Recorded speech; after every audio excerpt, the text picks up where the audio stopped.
Middle east special report में आपका स्वागत है। हमारी कोशिश यही होती है कि एक वीडियो के अंदर जितनी ज़्यादा खबरें हो सके हम आपको दें, वो भी बहुत आसान और सिंपल भाषा में। हजरात, बहुत तगड़ा झटका डोनाल्ड ट्रंप की टीम ने नेतन्याहू को दिया है। नेतन्याहू को झटका देते हुए जो डोनाल्ड ट्रंप की टीम है, व्हाइट हाउस है, उसने कहा है कि नेतन्याहू एक पागल नालायक बच्चे जैसा है जो बिहेव नहीं कर रहा है, मतलब नालायक है, बेतुका आदमी है। और वो क्यों कहा है अमेरिका ने? असल में जो सीरिया पर इजराइल ने हमला किया, नेतन्याहू ने हमला करवा दिया बड़े लेवल पर, इससे अमेरिका अलर्ट पर आ गया कि अब इलाके में हालात और बिगड़ जाएंगे इस बेवकूफ़ नेतन्याहू की वजह से। तो पहली बार व्हाइट हाउस ने नेतन्याहू को लताड़ लगाई है और खुद ट्रंप की टीम ने नेतन्याहू को नालायक करार दे दिया है। जो मेन लाइन बोली थी व्हाइट हाउस ने, वो बोली कि ही इज मैड मैन, यानी ये पागल आदमी है। और इसके बाद अमेरिकी राजनीतिक गलियारों में ये बात बार बार कही जा रही है, सोशल मीडिया पर और मीडिया पर, कि नेतन्याहू, अमेरिकी लोग कह रहे हैं, नेतन्याहू किसी का सगा नहीं है, किसी का दोस्त नहीं है। उधर नेतन्याहू को फूड पॉइजनिंग हो गई है। इस हरामी को कोई बड़ी बीमारी भी नहीं हो रही। अब वो 3 दिन तक घर से ही काम करेगा, वर्क फ्रॉम होम। और इसी का बहाना लगाकर इसने कोर्ट को बोला है कि मेरी जो सुनवाई चल रही है उसको पोस्टपोन कर दीजिए। तो अब अगले महीने की तारीख दे दी गई है। खबर देना चाहूँगा अब सीरिया से। स्वायदा का इलाका, जहां पर ज़्यादा तादाद में द्रूज कम्युनिटी रहती है, जिन्होंने स्वायदा पर कब्जा करने को भी कह दिया था इजराइल से कि आप कब्जा कर लो हमारे इस इलाके पर, और उस इलाकों से सुन्नी मुसलमानों को पीट पीट कर मारा गया। अब आपको बता दूं कि ये तस्वीर देखिए, स्वायदा के बॉर्डर पर, उस शहर के गेट पर चारों तरफ जोलानी की सरकारी फौज तैनात हो गई है। और जो दूसरे इलाकों से हम लोग वहाँ पहुँच रहे हैं, मतलब अहले सुन्नत जो वहाँ पहुँच रहे हैं, जो वहाँ अरबी मुसलमान पहुँच रहे हैं, अरबी सुन्नी लोग जो पहुँच रहे हैं कि स्वायदा के इलाके में घुसें और द्रूज कम्युनिटी के पिछवाड़े में हाथ डाल के पलटें, तो अब जोलानी की फौज अहले सुन्नत यानी जो सुन्नी अरबी मुसलमान हैं उन्हें रोक रहे हैं। उधर इजराइल ने जो वादा किया था वो काम कर दिया है। द्रूज कम्युनिटी को इजराइल ने मदद पहुँचा दी है। अब ये तस्वीर देखिए, जो इजराइल के अंदर द्रूज कम्युनिटी के लीडर हैं, उन्होंने आईडीएफ और जो इजराइल के टॉप लेवल के अधिकारी हैं उनसे मुलाकात की है। सीरिया के स्वायदा के इलाके के अंदर जो झड़प हुई है, 120 लोगों की मौत उसमें हुई है, जिसमें द्रूज कम्युनिटी के लोग भी हैं, दूसरी कम्युनिटी के भी लोग हैं, शिया भी हैं, सुन्नी भी हैं और दूसरे लोग भी हैं। यानी ये जो ज़मीन पर ये हैवानों की तरह भिड़ंत हुई है, जिसके पीछे तुर्की और इजराइल हैं और अमेरिका है, आपस में लड़ के ये लोग मारे गए हैं, जबकि ये सब एक ही मुल्क के बाशिंदे थे। इसके अलावा दोस्तों, ये वीडियो आया है जोलानी और द्रूज के बीच जब सीज़फायर हुआ है तो दोनों ने कैदियों की अदला बदली भी की है। सीरिया के अंदर जो खतरनाक झड़प हुई उसमें आम लोग ही मरे और आम लोग ही लड़े। जैसे ये तस्वीर देखिए, ये ईसाई परिवार है, पूरा का पूरा एक हंसता खेलता परिवार जो इस झड़प में मारा गया। ये नहीं पता अभी तक हमें कि मारा किसने, किसके ज़रिए इन लोगों की मौत हुई, द्रूज ने मारा या फिर दूसरी कम्युनिटीज़ ने मारा। लेकिन देखिए, जंग से नुकसान आम लोगों का होता है। अभी भी जब द्रूज कम्युनिटी को इजराइल सपोर्ट करेगा तो वो अलग ही फॉर्म में आएंगे। द्रूज कम्युनिटी के लोग मांग कर रहे हैं कि हमारे सीरिया के इस स्वायदा के इलाके से पुलिस बाहर हो जाए और जोलानी की फौज बाहर निकल जाए। इजराइल के सीज फायर पर कौन ही भरोसा करेगा। मेरे ये आजू बाजू में ये वीडियोस देख लीजिए, ये स्वायदा के दूसरे इलाके हैं, स्वायदा नहीं है, सीरिया के ही दूसरे इलाकों में अभी भी द्रूज कम्युनिटी, जोलानी की फौज और साथ में जो सुन्नी मुसलमान हैं, वहाँ के अरबी सुन्नी मुसलमान, उनके बीच झड़प चल रही है। फिर आप लोगों को बुरा लग जाएगा, मैं बशर अल असद को सपोर्ट बिल्कुल नहीं करता, लेकिन घटिया तरीन लोगों में से, मतलब आपके पास 3 घटिया चीज हैं, आपको पता है तीनों गंदी चीज हैं, तो आपको ये बोला जाएगा कि तीनों में से फिर भी आपको एक को चुनना है, तो जो सबसे कम घटिया होगा वही तो चुनोगे ना। उस हिसाब से इससे पहले की सरकार घटिया तो थी, लेकिन ऐसा उत्पात सीरिया में नहीं था। मोहतरम हजरात, वहाँ ये एक और बड़ी खास वीडियो है, इस वीडियो के बारे में अलग से बताना चाहूँगा। जो ट्राइब्स हैं अहले सुन्नत, जो वहाँ अरबी सुन्नी मुसलमान हैं, उन ट्राइब्स के ऊपर भी इजराइल ने हमले किए हैं। ज़मीन पर इजराइल की फ़ौज मौजूद है और वो द्रूज़ कम्युनिटी के साथ मिलकर दूसरों पर हमला कर रही है अभी भी।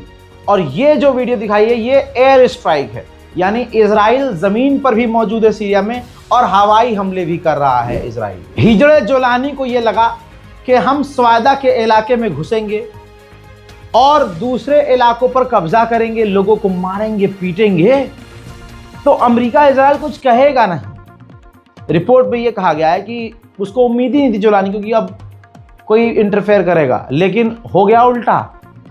इजराइल ने बमबारी कर डाली और सीरिया के अंदर घुसकर द्रूज़ कम्युनिटी के लिए हाथ डाल के पलट दिया जोलानी को। अब मैं आपको गाजा की खबर दूं। 24 घंटे में 18 ऐसे लोग मर गए जो भूखे थे, यानी शब्द सही करूं तो भूख की वजह से तड़प तड़प कर पिछले 24 घंटे में 18 गाजा के लोग, जिसमें बच्चे शुमार हैं, मारे गए हैं। अल्लाह अकबर। और यही पिछले 24 घंटे में 85 लोग ऐसे जो गाजा के अंदर मौजूद अमेरिकी कैंप में मदद लेने के लिए गए थे, 85 को गोली मारकर उन भूखे और प्यासों को अमेरिका और इजराइल की फौज ने मार डाला। गाजा के अंदर एक लोकल व्यक्ति ये बता रहे हैं कि इजराइल ने वहां भी बमबारी शुरू कर दी है, जिसको इजराइल ने सेफ जोन करार दिया था। अब समझ में आया, आदमी कुत्ते पे भरोसा कर लेगा इजराइल। UNRWA ने कहा है कि इजराइल 10 लाख बच्चों को गाजा के अंदर भूखा मार रहा है, और ये अरब के हरामी, एक से एक हरामी नेता बैठा है अरब में, 4-4 बीवियां लेकर अलग अलग देश की खूबसूरत से खूबसूरत, उधर से अलग से तवायफों वाला मुजरा भी देखेगा, बहुत सारे, एक का नाम नहीं लूंगा, बहुत सारे रोज बकरा दबा के पेल रहे हैं। अरब के अरबियों को देखो, ये बड़े बड़े थाले में भाई पूरा पूरा बकरा रोस्ट करके पेल रहे हैं। गाजा के अंदर 10 लाख बच्चे भूखे मर रहे हैं। किसी अरबी मुसलमान पर, किसी भी अरबी राजा पर, किसी भी अरब के नेता पर कोई फर्क नहीं पड़ रहा है। दिक्कत ये हम सब भूल जाते हैं, गाजा का नरसंहार इजराइल अकेला नहीं कर रहा है, अमेरिका, फ्रांस, जर्मनी, ब्रिटेन सब शुमार हैं इसमें। अब ये देखिए, ब्रिटेन के जहाज, जी हाँ, गजा की जासूसी कर रहे हैं, लगातार वहां घूम रहे हैं और गाजा की जासूसी करने में इजराइल की मदद कर रहे हैं। हाल इतना बुरा है कि जहां खाना कहीं गिरा हुआ दिख गया या गिर गया, तो बचे कुचे खाने को बच्चे और जवान तक जमीन से बीनने पर मजबूर है गाजा के लोग। इजराइल ने फिर से पर्चे गिराए हैं और गाजा के बचे कुचे इलाके को भी खाली करने का हुक्म जारी कर दिया है। आइए मैं आपको सीसीटीवी फुटेज दिखा रहा हूं। ये देखिए, देर रात को भी इजराइल गाजा में ऐसी बमबारी कर रहा है जिसको अगर आप देख लें सामने से तो मुंह से जान बाहर निकल जाएगी, लेकिन हमें क्या ही फर्क पड़ता है। हम तो यहाँ भारत के अंदर आसाम में मुसलमानों पर बिल्डोजर चल रहा है, हम पे कोई फर्क पड़ा? बात हमसे करवा लो बहुत बड़ी बड़ी कि हम गाजा में होते तो ये करते, हम करबला में होते तो ये करते, हम हुजूर के साथ होते तो ये कर देते। हमसे सिर्फ बुलवा लो। भाई पूरे पूरे मोहल्लों को और इलाकों को इजराइल बम लगा के उड़ा रहा है।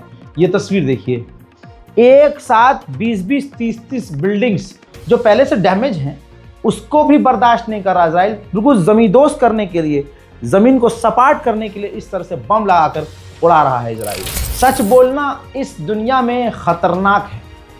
आज अगर आप हैवान वाली बात करोगे, घटियापने की बात करोगे, आपको पसंद नहीं किया जाएगा। जर्मनी के अंदर जो जर्मन लोग फिलिस्तीन के लिए प्रदर्शन कर रहे हैं उन्हें गिरफ्तार किया जा रहा है। मेरी बात बहुत गहरी है, ज़रा सोच के देखिए। सोशल मीडिया पर आप जाइए, अच्छी बात लिखिए, अच्छी बात बताते हुए आप कोई वीडियो बनाकर पोस्ट कीजिए, कोई नहीं देखेगा। जहां आप अपनी काली चड्डी दिखा देंगे, जहां अगर आप लड़के हैं गाली गलोच वाला कंटेंट बना देंगे, डबल मीनिंग वाला कंटेंट बना देंगे, वायरल। ऐसे ही कोई लड़की अच्छी वीडियो बनाए, ढंग की वीडियो बनाए, अच्छी बात करते हुए वीडियो बना के पोस्ट करे, उसे कोई नहीं देखेगा। लेकिन वही लड़की, उसे भी अच्छे से समझ में आता है कि ऊपर की 3 बटन खोल लूंगी तो वीडियो मिलियन में जाएगा। तो ये पीछे से खेल चल रहा है, लोगों को मजबूर किया जा रहा है कि अच्छी बात मत देखो, अच्छा मत बोलो, अच्छा मत सुनो, गंदा बोलो, गंदा दिखाओ, गंदा देखो। हजरात, गाजा के जर्नलिस्ट जो बात लिखी है, जिगर फट गया है। कह रहे हैं, लिखते हैं कि अगर रिपोर्टिंग मैं बंद कर दूं और रिपोर्ट आना बंद हो जाए तो आप ज़्यादा मत सोचना, क्योंकि हमारी टांगों में इतनी जान नहीं है, हम भूखे हैं, हमसे खड़ा नहीं हुआ जा रहा है, हालात हमारे ख़राब हैं। तो अगर रिपोर्टिंग बंद हो जाए तो परेशान ना होना। ये है आज के इस दौर में, इस कदर लोग भूख से मार डाले जा, भूख से मर नहीं रहे, भूख से मारा जा रहा है। UNRWA ने कहा कि गाजा के अंदर जो भूखे लोग हैं उनको खाना खिलाने के लिए हमारे पास 3 महीने का खाना है, हम आराम से उनको खिला सकते हैं। दुनिया से इतना हमें हेल्प मिला है, लेकिन गाजा के अंदर इजिप्ट के बॉर्डर पर इजराइल ने रोका हुआ है और हमें अंदर जाने नहीं दे रहा है। ये हाल है दोस्तों। मेरे दोस्तों, इजराइल के जो हैवान हैं, इजरायली फौज, वो गाजा के अंदर जो वॉर क्राइम कर रही है ना, वो खुद ही रिकॉर्ड करके सोशल मीडिया पर खुशी के तौर पर शेयर कर रही है। ये देखिए,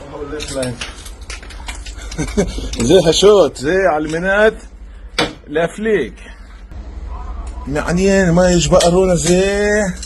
מה יש בארון הזה? או, זה יפה. אולי... सारी दुनिया ये तमाम चीजें देखने के बाद खामोश। जरा इस तस्वीर को देखिए, ये फिलिस्तीन का इलाका है। फिलिस्तीन के इलाके में इजरायली फौज की ताकत से इजराइल के सेटलर्स फिलिस्तीनियों के इलाके में घुसकर रेड कर रहे हैं और कब्जा कर रहे हैं, और ये दिन दहाड़े हो रहा है। ये जो अरब, जैसे बहरीन, UAE, कतर, सऊदी अरब, ये जितने भी इजराइल का पेशाब पीने को तैयार हैं, ये अरब के नेता, ये इतने सुअर हैं कि इनकी आंखों के सामने इनके मुंह में मूता जा रहा है, इन पर फर्क नहीं पड़ रहा है। इजराइल के लोग जेरूशलम में डेथ टू अरब के नारे लगा रहे हैं।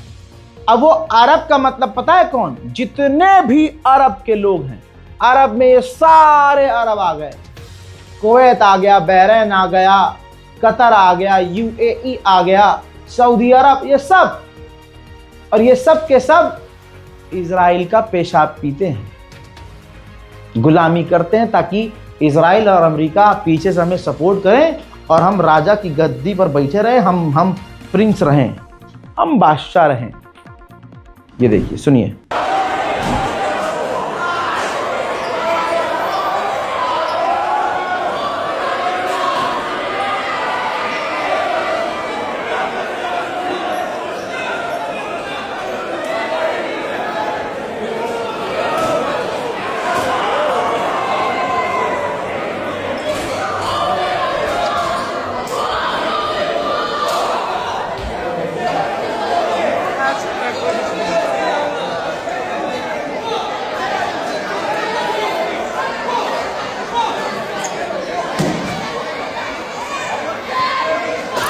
उधर जरा इन तस्वीरों को देखिए।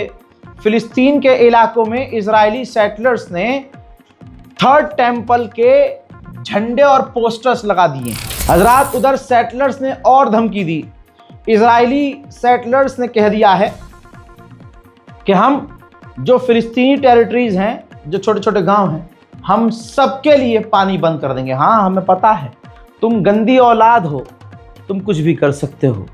जो दुनिया में न रावण न यजीद इतना जुल्म करे, वो वैसा जुल्म तुम और तुम जैसे लोग कर सकते हैं। इजरायली डिफेंस मिनिस्ट्री ने ये आर्मी व्हीकल लगभग $150 मिलियन की अमेरिका से ऑर्डर करके मंगाई है। साफ जाहिर है कि अमेरिका गाजा और फिलिस्तीन में बड़ा कांड कर रहा है और आगे करता रहेगा। गाजा के ही अल शबाब संगठन ने एक हमास के फाइटर को गिरफ्तार करके इजराइल को सौंप दिया है। हजरात, इजराइल ऊपर से भले ही जीतता हुआ खुद को दिखा रहा है, लेकिन अंदर इजराइल पूरी तरह से खौफ में है और चरमरा चुका है। ये एक और इजरायली सैनिक है जिसने खुद को ख़त्म करने की कोशिश की, लेकिन घायल हो गया था, बच गया था, लेकिन कुछ समय बाद वो वासिल जहन्नम हो गया है। मेरे दोस्तों, पहली बार दुनिया में रॉयल ओपेरा के अंदर बहुत ख़तरनाक ये ओपेरा होता है, बेहतरीन होता है और बहुत ज़्यादा, हमारे लिए तो कुछ भी नहीं है लेकिन मान्यता वहाँ बहुत ज़्यादा है, बहुत ज़्यादा मानते हैं इसको। तो उस ओपेरा के अंदर एक मेंबर ने फ़िलिस्तीन का झंडा लहराया, जिसे खींचने और ऑफिशियल के द्वारा छीनने की कोशिश की गई, लेकिन उसने वो फ़िलिस्तीन का झंडा नहीं छोड़ा। इसके बाद इस ओपेरा के ऑर्गेनाइज़र ने आधिकारिक तौर पर जो है निंदा की है कि भाई ये फ़िलिस्तीन का झंडा नहीं लाना, फलाना, ये है वो। लेकिन दोस्तों, कहने का मतलब ये है कि जो कल तक नहीं बोलते थे वो अब बोल रहे हैं। इसी के साथ आपकी स्क्रीन पर जोकर आपको ये अच्छे से याद होगा, हॉलीवुड के, और इनके ये जो एक्टिंग कर रहा है व्यक्ति, इसकी असली शक्ल ये है। जी हाँ, इस व्यक्ति को जो है दुनिया के तमाम बड़े बड़े अवार्ड मिले हैं एक्टिंग के। मोहतरम हजरात, इन व्यक्ति ने जैक्विन फोनिक्स है मेरे दोस्तों, इन्होंने खुलकर गज़ा के और गाज़ा के लोगों का समर्थन किया है। इन्होंने कहा कि गाज़ा के अंदर जो कुछ भी हो रहा है वो ख़तरनाक है, घटिया है, वो नरसंहार है, वो एक तरह से लोगों को मिटाया जा रहा है जिसे इग्नोर नहीं किया जा सकता। सुनिए। Happening, it just is crazy to me, just the food distribution that's happening now in Gaza. They say they're like hiding it from people, or that they're tricking people, or that they have to go so far to get it. It seems right, but why is it not the organizations that are typically overseeing that and have, half a century of experience or decades of experience doing it in the different NGOs, and they're not the ones that are overseeing the food distribution? It's a new organization, the Gaza Humanitarian Foundation, and so that is it's just really troubling and heartbreaking. So it just feels like, how do we not acknowledge that in some way? वही जो अब नए ईसाइयों के pop बने हैं, सबसे बड़े धर्मगुरु, सबसे बड़े, उन्होंने पहली बार इजराइल का नाम लेकर इजराइल की निंदा की है। क्योंकि भाई इनके भी दर्द इसलिए हो रहा है, अब हुआ है, क्योंकि इजराइल ने इनके चर्च पर हमला किया था, माफ़ी भी मांगी थी, ड्रामा भी किया कि माफ़ कर दीजिए, गलती हो गई थी, मिसाइल गलत लॉक हो गई थी, लेकिन आलोचना की गई। तो मुसलमान इसलिए मारे जा रहे हैं क्योंकि मुसलमान के लिए बोलता ही नहीं है। अब सुनिए, इजराइल के लोग भी इजराइल के खिलाफ बोल रहे हैं, अपनी सरकार की गलत नीतियों के खिलाफ। ये प्रदर्शन कर रहे थे लोग इजराइल के नेतन्याहू की, प्रधानमंत्री की, और एक इजरायली महिला ने पोस्टर लिया था जिस पर लिखा था जेनोसाइड बंद करो, यानी फिलिस्तीनियों का नरसंहार बंद करो। इजराइल की पुलिस ने मार पीट कर वो पोस्टर छीन लिया। देखिए, इस तस्वीर से एक बात क्लियर हो गई है, इजराइल की जो सरकार है, सेना है और पुलिस है, वो सच सुनना बर्दाश्त करती ही नहीं।